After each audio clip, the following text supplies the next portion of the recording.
I added some faff time moving over. Yeah, I tried to bring you here. All right, we've got quite a crowd, 30 people willing to listen to me talk. Oh God, I don't know what you guys are doing. John, I have a dream. Could you help with my dream? What's your dream? Is your dream getting a response from us for something? My dream is talk to Atala Prism team in my Brazilian Portuguese community. Everybody wants to know about you. Everybody's so curious and keen to learn from you what you are doing. That's my dream. So look, on this front, it sort of comes back to the basic question of how do we as input-output that build technology engage with what is an exponentially larger community almost daily. So the Atala Prism's role as a team should be to be able to build technology, right? What we found out is that the interest in what we're building is so great that we're constantly pulling members from the team to be able to participate in community events, to be able to participate in business development opportunities. And really what they should be doing is actually focusing on building the technology so that it can become bigger and more scalable. So how are we actually doing that? Well, the plan is to open source the technology. At the moment, we're working on making sure that it's usable by people who are outside of input-output. We're bringing the documentation up to scratch. We're funding Catalyst proposals. So for all of that, we are happy to do sort of one-off events. But if you're looking for the real solution of how does this become something that anyone can use, anyone can learn about, we're probably a couple of months off from that, but it's very much part of the plan. I hope that sort of answers the question. Thank you. Yeah, it sounds like you're doing a lot more inbound PM. You need to do a lot more inbound PM, and that takes you away from some of the outbound PM stuff. Yeah, you know, I think at the end of the day, what everyone sort of always has to think about is what's the opportunity cost of time. So if what we're trying to do is to build a platform and build a set of technologies that anyone can use, anyone can read the documentation for, and anyone can get funded for, that's sort of a different problem from doing bespoke one-off deals, which is typically how we built a lot of credibility for the Atala Prism platform. So it's really an optimization question, which is quite tricky because, you know, when we do these deals, it does win credibility, but we're also very conscious of where we want this to end up, which is being a set of decentralized identity technologies that anyone can use without really ever having to talk to anyone at input-output. As I was saying before you got here, John, what I'm thinking will drive adoption in the West is commercial incentive, because in undeveloped regions, it was a necessity. Like in the West, it's not really a necessity, so we need to create a commercial incentive, which if we create a reputation-based marketplace using Atala, and ADA is the payment system, and everything's based around your reputation, which is tied to your Atala ID, in order to be on this commercial site, which I want to be lovelacebay.com.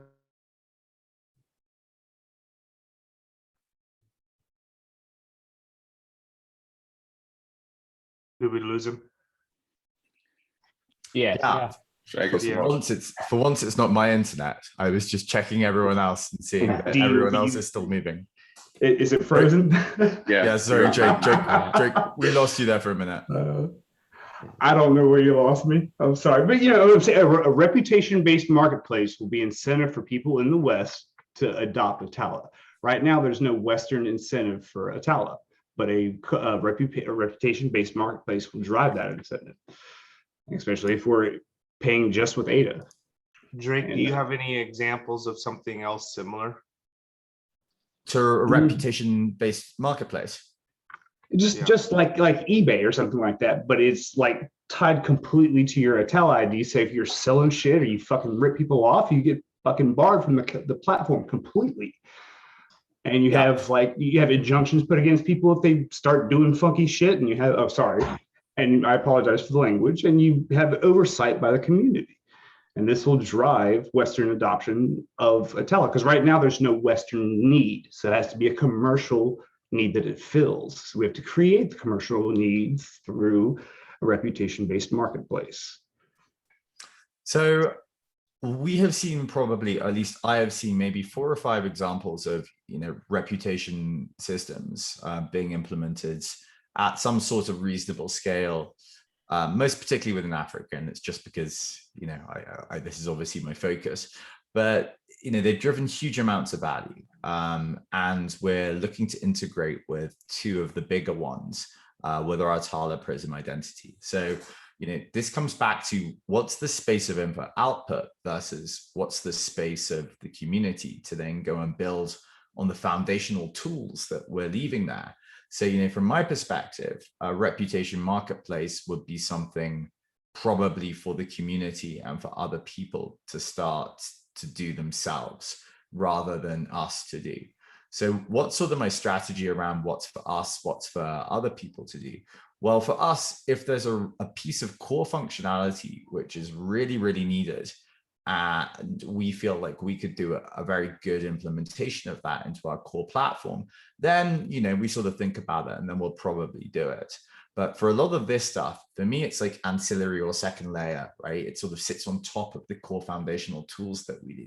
And we're not in the market to try to build every product and to sell to every company. We're a platform, and that's sort of how we see our space. So, for us, it's about making sure that, I could see a question there. For us, it's about, trying to get to the state where we can give this code out to the community as quickly as possible and make sure that it's documented really well and make sure that we've given really nice reference examples of how we've already used it.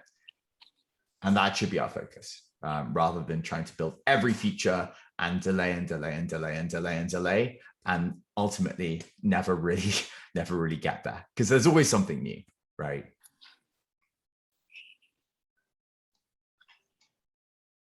Did that make sense? Yes, we're trying to maintain focus. Yeah. Especially the part about delay. You Sorry. don't want to be doing that. Yeah, exactly. So, and Yeah. so my point on that very quickly was, at a certain point, we have to release it into the wild and say, we've got the enough functionality for this to be incredibly useful. At this stage, now it needs to go out to the community to build on top of it, rather than always looking at a new use case, always trying to build for that. At a certain stage, yeah, it needs to sort of exist by itself. Yeah, there's the thought process of fire, ready, aim. Yeah. John, I have a question. Please.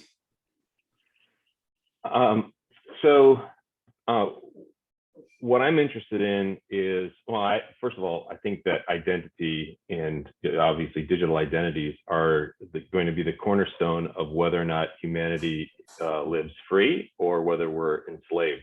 And what I'm wondering about is about, let's just take Africa, for example. Let's say you have a group of school kids, let's say it's 30 kids, right? And they're using Atala Prism. And let's just say that attendance is being taken. Maybe there's an API that's hit and the attendance is, and the teacher contact time is recorded in the blockchain. So what is actually being recorded, and is there a layer of obfuscation in order to prevent contextual ID?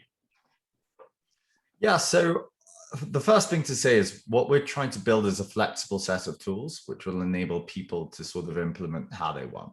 Within the context of what we're doing in Ethiopia, which is 5 million identities across the educational system, the part which is being stored on the blockchain is, these verifiable credentials. So you have the issuing institution recording the data. This is the school. You have the Ministry of Education also signing it and also having access towards that data. And then you have the student.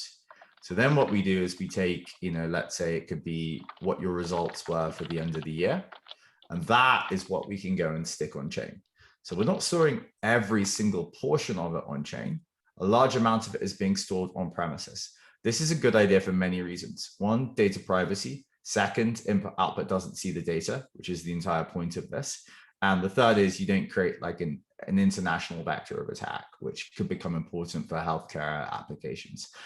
What we are looking to do, and actually are some of the actual techies who are building this, or the product people like Mark on the call, but what we are also looking to do is to create essentially, hi Mark, create like data wallets on like cloud-based data wallets, which can enable people to host their information there rather than on a local device.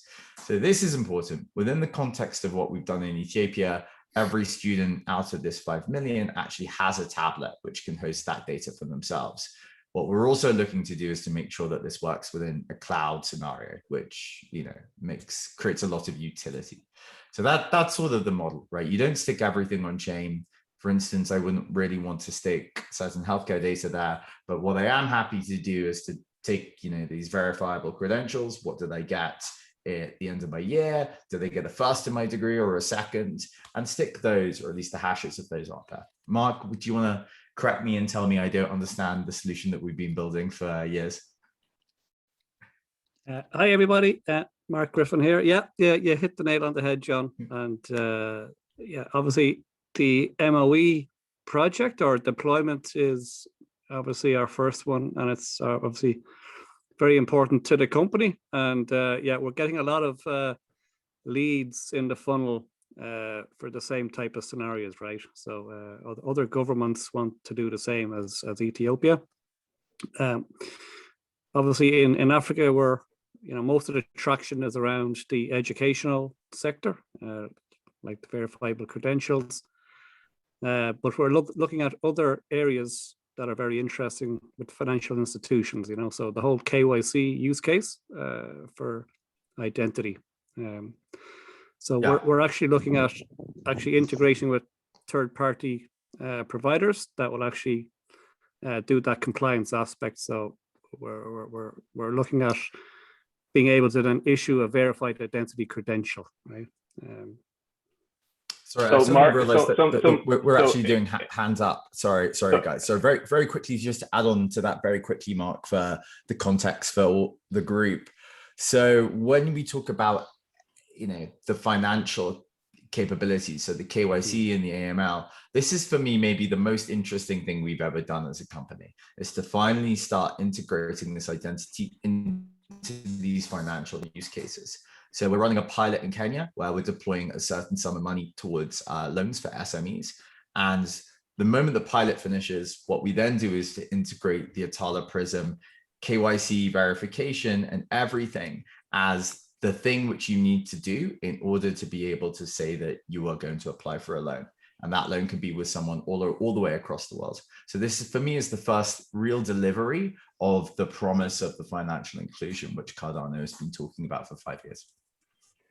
So as a follow-up, I'm wondering, is there a possibility, whether it be Mark or John, to add a layer of obfuscation, cryptographic obfuscation, so that you could put more data on the blockchain that someone couldn't contextually analyze?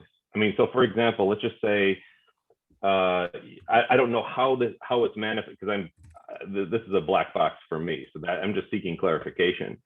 So let's just say if your ID, and I'm grossly simplifying it, let's say your ID is 1, 2, 3, 4, 5, and everything associated with 1, 2, 3, 4, 5, is it contextually searchable on the blockchain? So could an artificial intelligence, let's say Singularity or whatnot, look up all information related to someone's ID? And that's why I'm asking, is it possible to integrate some sort of layer of obfuscation that could only be cryptographically decrypted, so that you could store a bunch of different stuff up there, but someone couldn't do a comprehensive lookup of everything that you've ever done, anytime, anywhere? Yes. Okay. All right. So I guess, and so then the flip side of this is, where I'm coming from is from liberating lives. Like, everything that we're in this matrix we're living in, you know, the eye of Sauron or whatever is focused on the people, right? The all-seeing eye. I want to turn that around and be able to look into the government, right? So be able to have total transparency into the government, total accountability, where we are the customers and the government are the fiduciaries, and have a system that we can hold the governments accountable. So whether it be through automation, artificial intelligence, you know, pushing back the possibilities of corruption to live in a trustless society, you know, where they're just doing their jobs and they're being very efficient and accountable and transparent. I don't want them to be able to hide. Conversely, they don't want us to hide, right? So that's why I'm looking for IOHK, for IOG to just be like, okay, we are going to take care of people, and we're going to empower people and put power in our hands again, and shine that light on government, and so that we can't be farmed as we are right now. So what I'll say is, first of all, I'm assuming that I maybe actually meant to moderate this, which I wasn't aware of. So I'll give you a 5-second answer, then we move on. So very quickly, I think that it doesn't make sense to sort of expect this technology to do everything overnight. I think that there's a natural progression where these tools in and of themselves will encourage greater transparency, particularly after they start getting linked together across numerous different ministries, numerous different functions of government. So, you know, I think slow and steady wins the race, but I do believe that the long-term outcome is greater transparency and auditability of government. So potentially, let's move on to Matthias, who's been waiting very patiently, and sorry guys for not moderating properly. Yeah, thank you. Very interesting to hear all those questions. And I'm excited to hear that Atala Prism will eventually be open sourced. So because it's not open source yet, and I don't have the insights, my question kind of revolves about how difficult is it to integrate. And more specifically, I am building a alternative dispute resolution marketplace, focus on mediation first. So and for this marketplace, we have essentially 3 entities. So we have the actual mediators who people need to trust, and proof of identity, Atala Prism is certainly a good tool for that. Then we of course have the parties, but then also we have certifications that are issued by certain entities like universities, government programs to certify someone as a mediator, etc.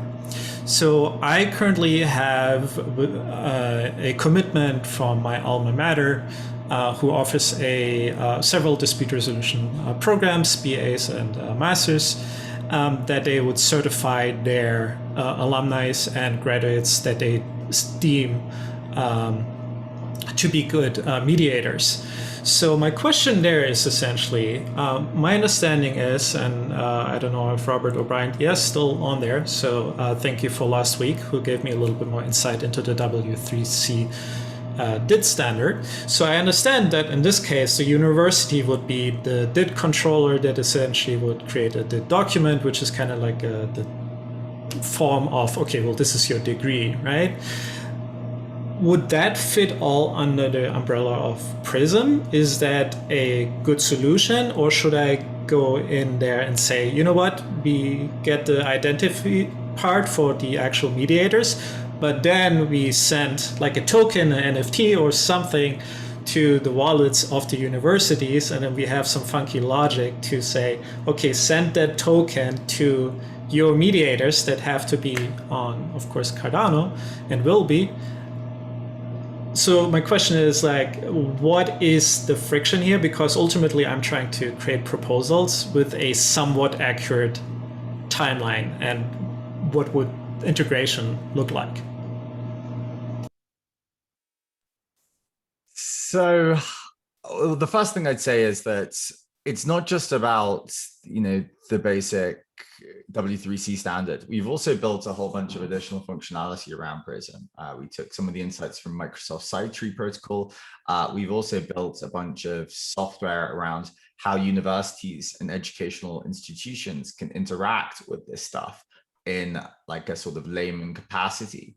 And, there's a lot of work that goes into this, and then trying to figure out how you generalize it and then open it up to the world creates even bigger questions. What I can say is, though, if you want to sort of inform them about the W3C standard, sort of get them on board over how the technology works, then you're not going to be that far off, considering how our entire standard is basically based on that. Mark, do you want to add anything onto that? I'm still conscious we've got people with their hands up. So. Yeah, no, maybe if Christos is there, Christos could answer maybe on that a bit around the W3C that did. Yeah. Can you hear me? Yep. Perfectly. Okay, great. So, Matthias, I think you are touching upon two different issues here. It's very interesting to comment on both. One is the technical capability, and the other is the business model, from my understanding. Prism right now can definitely support what you are describing, because we've been inspired by those W3C and DIF specifications. And for instance, in the case that you were describing, the universities would create a public DID for themselves, and that would be on chain. And then they would issue credentials like university degrees to students. This is definitely a capability supported by Prism as we speak, because actually that was our original use case we based everything upon. And of course, taking inspiration from all the data models and the core operations described from the W3 specifications on DID core and VCs, verifiable credentials. Now, how it all fits together in a business model, who's paying what for what, whatever, I guess that's another whole discussion, right? But that would be my initial comment on your thoughts. I don't know if it covers anything for you, or is that something else you would like me to comment on? Yeah, thank you very much for that. That was very helpful. I have follow-up questions. So, yeah, so I would like to know what would the cost be? I'm sure about how, like what would it cost actually to run Prism, to utilize Prism, right? Okay, so we are trying to come up with a cost model. There are some things we understand better and some other things we don't yet. It all depends also where it will run. So if you run it, the infrastructure under AWS, the cost will be different than when if you run it on your own in your own infrastructure. You have a data center or whatever. Some things that you can keep in mind though is that, for instance, there are several operations that we can batch together. That's very dependent on the use case. So for instance, if a university wishes to issue a bunch of credentials at once, so for instance, there is a graduating class of 500 students, we can issue all these credentials together in one batch. And so you can pay, as far as Cardano costs are concerned, for it, you can pay the fees for one transactions for 500 degrees. Okay, that's something that we support nowadays.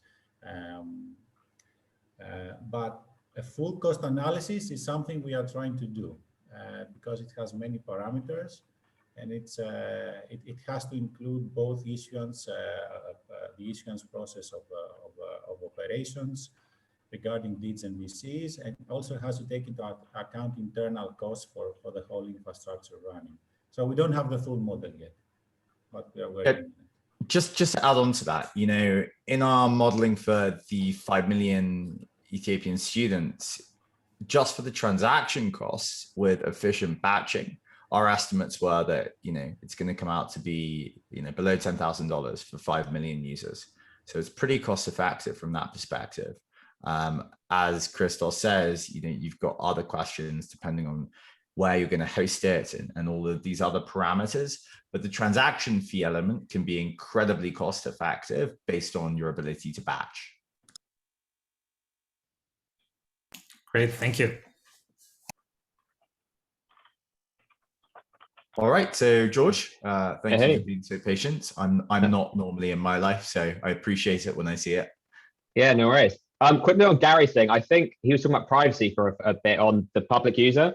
And I think if you message in the chat about that, you can do that. Basically, you have separate DIDs for each kind of connection you have with different parties. So that you should be able to keep that completely private. And if you want to reveal just a certain amount of things, you can do a zero knowledge proof. So privacy really, like hold the self-sovereign identity movement really is kind of privacy centric on the user itself. So I think most of the concerns you're talking about should be covered in most of the SI solutions that are on the market now. And I assume hopefully Atala Prism on that, but I can talk in the chat on that. I think Thank you. Christos would add some more on that. But moving on to the question I had is, do you have like a list of what the base kind of level of, you were talking about what, it's not obviously fully going to be complete, but what is that kind of base level implementation that's going to be there? I assume we're going to have like the basics of being able to make an issuer, doing verifiable credentials, and then holding that credential in the Atala Prism wallet. That's kind of like the base level thing, which is like what I'm kind of planning for the Fund6 challenge to make a proposal on. And I'm just like basing on, doing something basic, and that's going to be there. But it'd be good to kind of have that kind of list of what are we expecting to have and some sort of rough, just so we can kind of estimate, like, one kind of say like, oh, this is the things we can do, so we know what we can actually achieve in the first implementation, and two, roughly how long that might kind of take if we have the kind of documentation. Yeah, so probably one for Marco Christos, but you are correct that is sort of, MVP stuff. I think that what I'm personally really excited by is how, as a company, we've really decided now to make this a priority. Secondly, all of the really interesting pilots that we're doing all the way across the world are giving us really interesting business requirements for how we can start to actually slightly differentiate from what everyone else is just focused on. But we're not really here to sort of give away everything right now, but for at least the initial release, Mark, maybe there's a set of things you're comfortable talking about. This is your product line.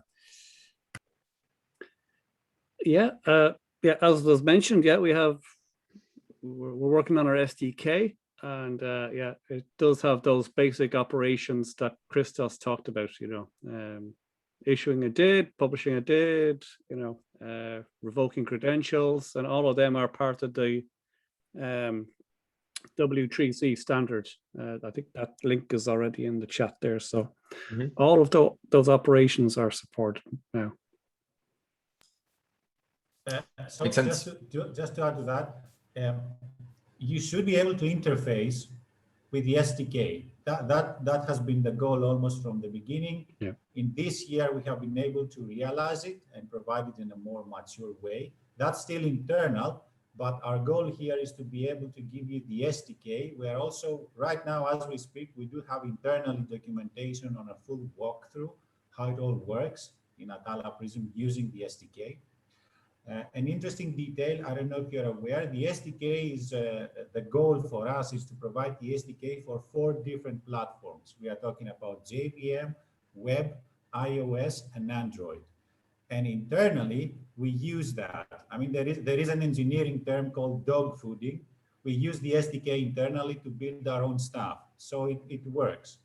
It's not fully mature yet, but it works, and we are getting there. So the intention is to be able to use the SDK for everything you would like to build on top of Prism, or just use Prism as it is right now. Build your own applications, mobile applications, web applications, integrations, whatever. That's the goal here. Cool. Does that make sense? Yeah, it sounds like you're going to cover all the basics I need for the proposal I'm making. So that's one thing. I'll take it. Yeah. Thank you. Yeah. And I'm sure you guys have seen the Prism applications. If you do a YouTube search, you'll see me doing the Atala Prism demo. So those applications that I'm showing, that's the ones that Christos referred to. They all use the SDKs. Yeah. All right, thank you. Jamie, please. Hello, hi there. Jamie from Canada here. So I just have a quick question, and I think Matthias's question got some of my answers too. So you guys are working right now mainly on educational platforms, right? in Ethiopia, although there's interest in other areas as well. But since the project that I'm trying to come up with or have been working for the past 6 to 7 months also ties to education, I just wanted to, I guess, maybe reiterate what the answer that you guys told Matthias, which is Atala Prism will have some sort of onboarding mechanisms for other identities to connect. For example, if you have a university, if you have an employer, and if you have then the user on the user side, I guess the user side will be taken care of easier. But if I want to have universities and employers tie into the platform, will Atala be providing that onboarding tooling, or do I have to come up with that integration on my platform? So when we talk about onboarding, it's not always a homogeneous process. So onboarding in some countries could mean scanning a passport or a national identity card, and then doing some sort of KYC verification to then, to fulfill that check. In other places, you may not care about that. You just want to actually store the actual photo. So it's not always, so cut and dry.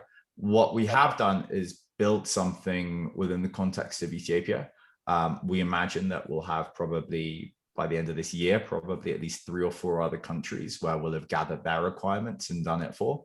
But we're not planning on trying to build some onboarding process for every single country across the world. What we are planning on doing is trying to create at least a useful enough toolkit that people can then build on that. So, without getting the specific business requirements of your example, I wouldn't be able to say whether or not the tools we've built will be a perfect fit. What I will say is I feel by the end of this year, we'll have at least considered a good spread of what those different onboarding requirements might look like.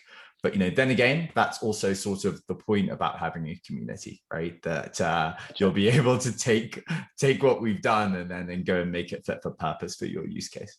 Okay. Can I just add one closing question, I guess, or statement?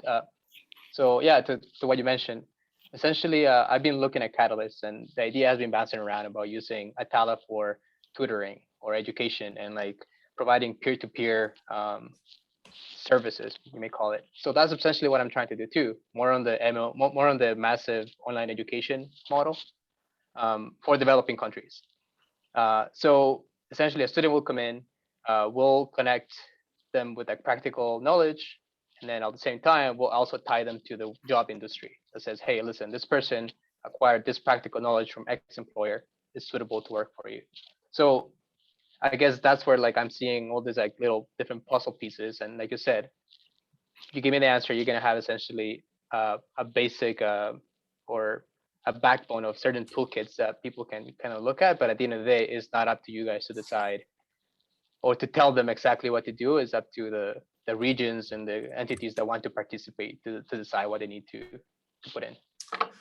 Absolutely. And the other thing to add is that if we see a problem come up enough, then as a company, sometimes we're inclined to build it. So, to give you an example, within Ethiopia, when you've got, let's say 5-10 billion students coming through with these identities, in the job market, we're going to have to either create a job marketplace or integrate with job marketplaces in order for these verifiable credentials to be useful. One thing I'm quite keen on is actually to approach LinkedIn and to enable like a verifiable educational credential to be used to come onto your LinkedIn profile with maybe like a special tick, a bit like your Twitter verified. Something like that really speaks to me in terms of getting people on board with the validity of this. Yeah, something I saw it, by the way, sorry for the comments. So, this kind of thing I think is really interesting. But whether or not we build it, whether or not we partner with people, whether or not we just leave our toolkit there, these are always just business decisions more than anything. Okay, that's good to know. Thank you very much.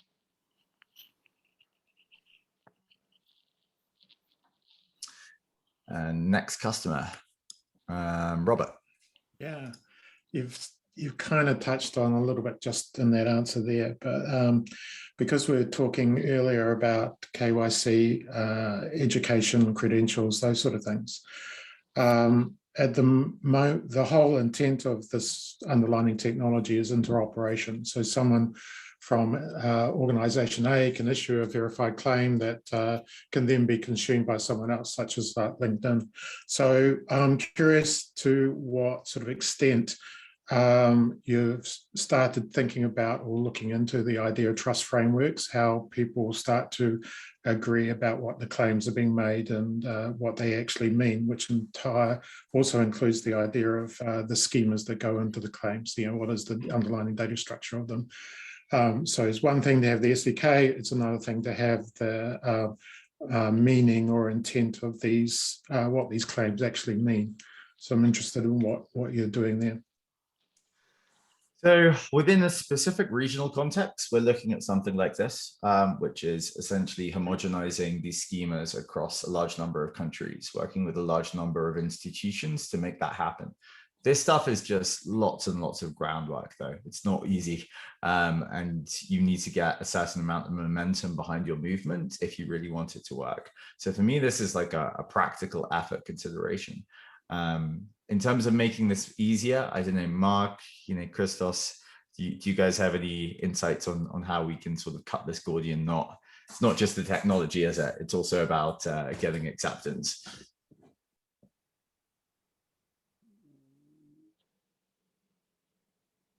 Beautifully silent. I guess they didn't. Okay, too difficult. There is, so I'm kind of quite interested in that sort of area as well, because there's some stuff. I'm from New Zealand, and you've referred to the SciTree stuff, which Matter has done quite a bit of work on with as well. And we've got sort of legislation coming through in the next year or so to do all the digital identity work. On top of that, we've also got a situation where we have a mix of Western society and a tribal society, which is fairly dominant in the country. So there's a notion of sovereignty within the tribes as well, with respect to, say, the government being able to issue IDs. Yeah. And so there's some interesting work around developing sort of frameworks and how these two things can work together. One other question with respect to the SciTree sort of work, and you've mentioned storing of the claims themselves off-chain. Just wondering if you could just dive into that a little bit more in terms of how you're approaching the implementation of that. Oh, perfect. This is a good opportunity for me not to talk. So this really is. This really is. Okay, God's view. So we have been inspired by SciTree, but we are not following SciTree. Right now we have a layer 2 protocol that I cannot say it's from scratch because we have been inspired from SciTree, but we're actually having a uniform way to represent deeds and credentials through the layer 2 protocol we've been implementing. And actually this is internally, this is version 3 for us. I think we have it in a very good shape. We are trying to analyze some security properties right now, just to make sure that we are on the right track, and working closely with our cryptographers and the research team in IOHK.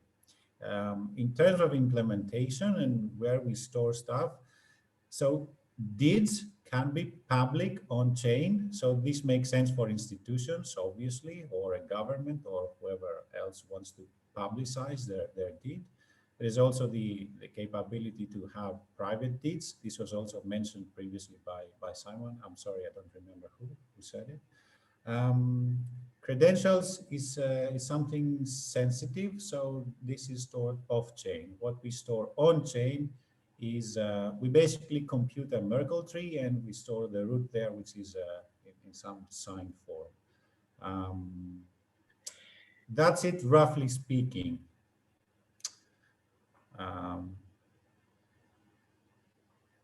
Okay, yeah. That's fine. Just one last question here is a relatively simple one. In terms of the SDKs, what's fairly typical with implementing them is you do a very low level sort of SDK that deals with the artifacts that directly like DIDs or verify claims and the necessary proofs if you're doing any of the zero knowledge stuff. And then obviously a higher level sort of SDK. So I'm curious as to whether you're providing both or just a high level one. Okay, so right now, just to clarify, what we are providing does not support zero knowledge proof or hardcore privacy. This is still something we're working on with our researchers and cryptographers, figure out what's the right way to do it given our current layer 2 protocol. So what you see from the SDKs right now is the basic operations as dictated by the standards. Not in their exact form there because we don't follow the exact models, but if you want to understand what we are providing, that's it basically. The operations that are dictated by the DID core and VCs. The SDK actually is split into 3 kind of modules, if you like. One is the data models that we provide for DIDs and verifiable credentials and claims. The second one is the kind of cryptographic algorithms we provide across the board, because as I said, we have 4 different platforms, so we need a uniform way to represent everything on all platforms. And this is a guarantee given by the SDK. So if you sign in the same way, regardless of whether you're doing it from a web application or Android. And of course, then there is a part that actually has to deal with the remoting aspect of the SDK. A Prism installation is assumed somewhere, so you have to call it. So that's the remoting part. So the SDK basically provides these aspects: data models, the call algorithms, and anything that needs to be taken into account when you have to call Prism as a deployment somewhere. All right, perfect. Hopefully that answered it, Robert. Good. So, Ocho. Hi. Are you hearing me? I can hear you perfectly. Thank you, John. An Englishman in Africa. This really is, I thought I'd make a sort of short speech rather than I have a long list of questions. So in response, you can just comment rather than make it. So this really is the holy grail for decentralization, was my first statement. I moved from England to Italy 8 years ago, and it's taken me 5 years to get the SPID, which is System Pubblico ID, which no one else here in my small community has. I'm the only person with it. It's very functional, but has no validity. It's issued by the Italian government. So that's one statement.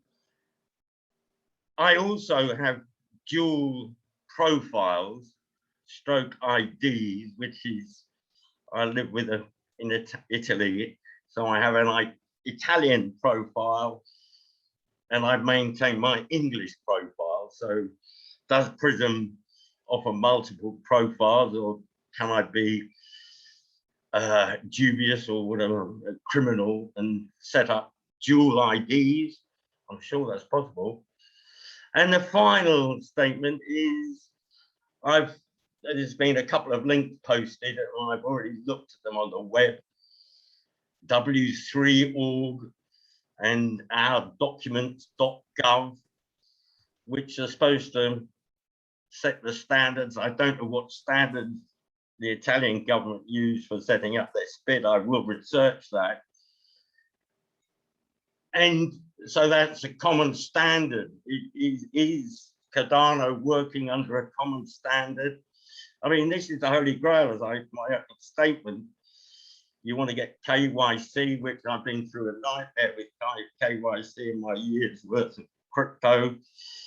I've had to shake my head, look left and right, and English documents, Italian documents, but I get there finally. But is there competition in this space? I mean, is Cardano or Prism going to be the definitive solution? There we go. So I think it's actually a really great question. So when I think about the deadweight loss of the amount of times that people go through the exact same process to gather the exact same information. For me, this is one of the more compelling elements of this whole concept of self-sovereign identity. You know, to sort of throw it back to the Ethiopia example, sorry, just because I'm still here in the country, but, you know, when people try to go and talk to, you know, one of the 70 million smallholder farmers here and try to gather information on them, they just go mental, because every single year they have like 30 different new NGOs, government services, technology companies, all coming to ask exactly the same questions. So, you know, you do start to think about how we could do this better. And self-sovereign for me is that model, right? You know, you could have a credential proving that you've passed this check, passed that check, or whatever. And you have the opportunity then to share that with whichever, you know, partner you'd like to do business with going forward. So, you know, I do think that that's sort of the future. When it comes towards the Italian system, I know very little about it, except for they have this crazy system about notarios, who are people who spend like 13 years going to school and being examined on contents, which they will never use in their day-to-day job, because their day-to-day job is to stamp documents. And that's it, right? You know, every time you do a driver's license, every time you buy a company, you got to go and pay one of these guys, like, you know, a few $1,000s just to do the stamp. But anyway, sorry. So, you know, hopefully that sort of answers your question. But yeah, I don't know a lot about the Italian system, to be honest. Thank you, John. I posted it in a chat as well. I want to be conscious of your time. I know you're extremely busy and it's a long day. I think it's coming close to midnight in your place. So let's give George. Apologies, my dog. Let's give George a last stack at the question, and then let's call it a day. Thank you very much, John. Well, that was great, because mine's not really a question. I was just wondering what's going on. Like, how's everything going your end? Like, any kind of juicy alpha leaks to give, or how, you know, how's it on the ground? I'm super excited. So post signing this deal in Ethiopia, interest has just exploded, not just in terms of Atala Prism, but obviously with the crypto price increase, things have changed quite dramatically. I used to spend a lot of time trying to persuade people to talk to me. Now it's almost inverted, which is slightly bizarre. But no, we're super excited. We're looking to expand our offices into Nairobi in Kenya and also into Cape Town in South Africa. We're hoping to get 100 million users onto Prism in Africa alone over the next year. We're starting to pilot into the microfinance space, actually doing loans initially from input-output capital to small and medium-sized enterprises. You know, we've got our World Mobile project kicking off now in Tanzania, where we're providing connectivity people at half the price that they'd get before. You know, we've got this venture capital entity coming up, community plans across 25 countries. So honestly, it's very, very, very exciting. But I'm sorry. Also, yeah. So you know, honestly, guys, exciting times ahead. I couldn't be prouder to be working with this company and with this project. I can't wait to play with it. And just finally, I'm sure everyone knows the Cardano Summit is coming up end of September. So there will be some presentations from Atala Prism on where we are, roadmap, what we're doing, progress, etc. So yeah, stay tuned. That sounds exciting. So thank you guys for being here, and we really appreciate your presence. And yeah, hope to see you soon, all guys, here in the town hall. Thank you so much, everyone. Really enjoyed it. Looking forward to doing one in a little bit of time when we have more to report. Thanks, John. Thank you. Cheers, everyone. Such a Thanks, pleasure. guys. Cheers. Thank you, John. Thank you, Mark. Thank you, Christos. Thank you, everyone. Bye-bye.